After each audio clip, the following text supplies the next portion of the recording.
It didn't at the start of the year. From January on was really quiet, and we were thinking, why is it so quiet?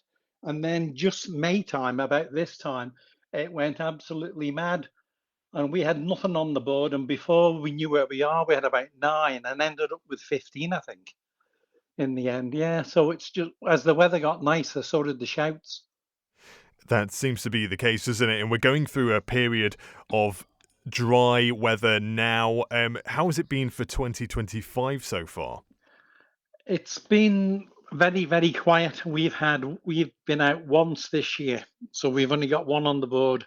I think Port Aaron have got a couple, and Ramsey and Douglas have got a couple each. We've only been out once, but we're coming up to our busy time now. We generally catch them up about this time. And sort of warm weather aside, more people being out and about in general, was there anything else that seemed to signify why there was an increase last year? No, not really. Years and years ago, the shouts obviously were mainly for fishermen, but because the education is so good now and the fishermen are like really clued up, the boats are more reliable, stuff like that. They don't need us as much now. It's more leisure stuff we do. Yeah. Yeah, we're hearing about things like paddle boards, people out on kayaks. How much of an issue can they be sometimes? And we know it can be a bit of a challenge sometimes to try and educate people about the proper way, the correct ways of using these leisure craft. Yeah, it's we what we do is we only save lives at sea, so we'll pick anybody up no matter what, and we don't try. I mean, if they want our help, obviously we're there to give it, but we don't. We never get there and lecture them about what they should be doing, because you don't want them being in a situation thinking, I'm not going to call the lifeboat because they'll moan at me. But And we've had some ridiculous calls and some really sensible ones. So there isn't an average really, I don't think. And of course, you're talking from the perspective of Peel. When you talk to other lifeboat stations around the island, is it always kind of a similar situation when you look back on a year about in terms of what the types of call outs were and how busy you were? Pretty much, yeah. It just depends on the area. Like Port Erin tend to be a lot of paddle boarders, surfboards, things like that, because there's a lot of that activity down there.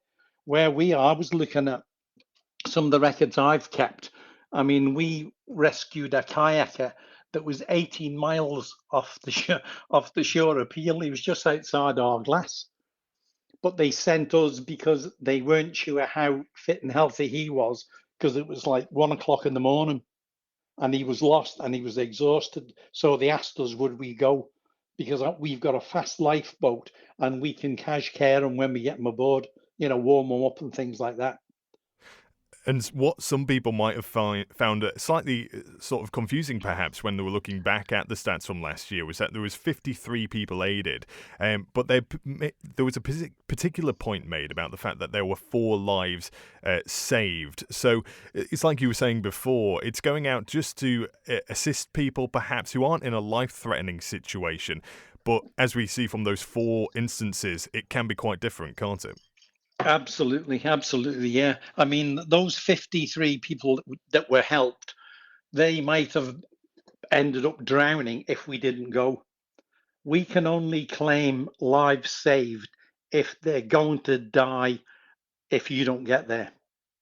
So if we go to somebody in the water and he's been in the water for 25 minutes and we take him out, we can claim that as a life saved.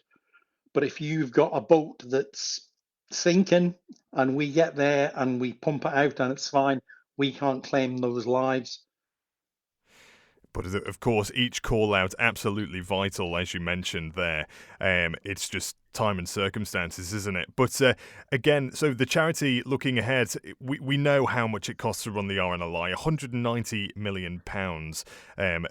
That's a year, of course. That was in 2023. Looking ahead, you've got some fundraising events. The May Day Mile. Tell us what's going on here on the island.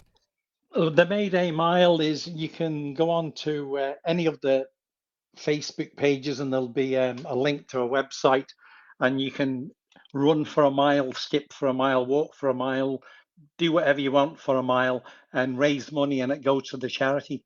It's just a way everybody can take part in it, because of course it's the people's lifeboat.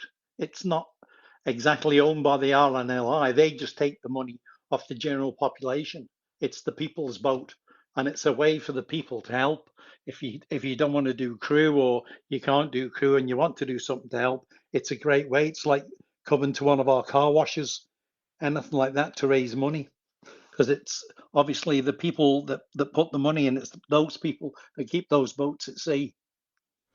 And are there other May Day events then taking place? What have we got coming up later this year?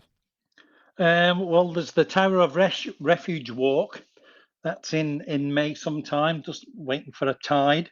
We've got the shanty choir down at the boathouse. We've got a car wash going on. There's all sorts of things. Like I say, if you just go on to any of the websites for the lifeboats, like Peel Lifeboat, Port Aaron Lifeboat and stuff, there's loads of things going on. And they're adding more all the time, of course. As people come up with ideas, they'll adopt it and just go for it. And as we hear, Stuart, about, of course, operations getting busier, it seems, year on year, how important is it to help fundraise for the RNLI? It is, because if we didn't have the money, we simply couldn't go. I mean, I don't have to tell you how much things cost. I mean, our lifeboat, 2.5 million, 1.5 million for the tractor and trailer, 1 million had to extend the lifeboat house to get it in, and we've got to maintain it every year. It costs a fortune, but it's money, in my opinion, it's money well spent, because there's nothing like them out there. If you're at sea and you're in trouble, you can rely on the lifeboats to come and get you.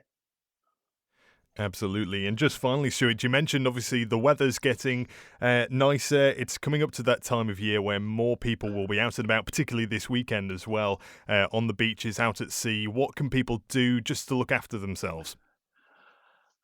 Well, the basic thing is, well, there's two things really.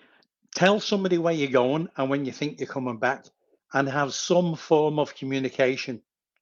So if you've got a VHF radio, that would be amazing, because somebody will pick you up on that. And your phone, just phone 999, ask for the Coast Guard.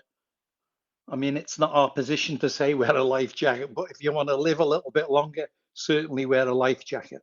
I'd just like to thank everybody that's ever thrown a quid in a bucket, or give us a check, or stopped to say hello, or had a look around the boathouse. Most of the boathouses are open. The one in Peel, we've got a visitors team, and we're happy to show people around. You can book in appointments and stuff like that. Yeah, no, just keep supporting us, because it's a good thing. It was started on the Isle of Man, and it's gone from strength to strength. So I would just thank everybody very much.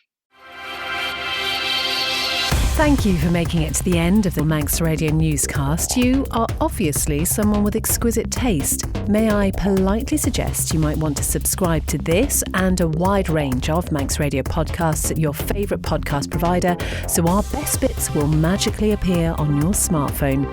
Thank you.